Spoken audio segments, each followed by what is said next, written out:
as humans, we experience a startle, a trigger, a threat, whether it be something physical, emotional, psychological, and we pretend that it didn't happen.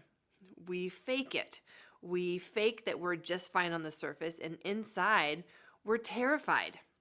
And so our bodies never actually are able to complete the survival cycle.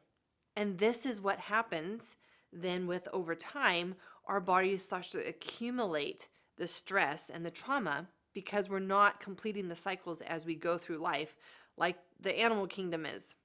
When an animal experiences a threat to their life, or a startle even, they go through this process of completing the cycle of activation.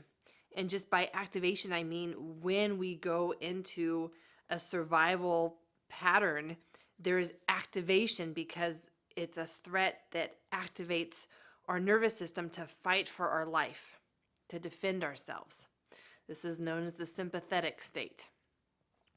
When we work directly with the nervous system and go back and complete some of these cycles of trauma, it allows this growth, expansion, flexibility, and health to the nervous system. We call this coherence.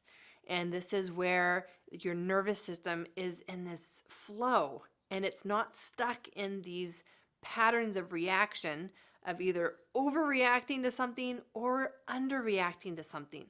And so with somatic experiencing, we're actually gaining the tools to work with our physiology and gain this mind-body connection where the body is giving the mind the messages of, I am safe, all is well, I am okay.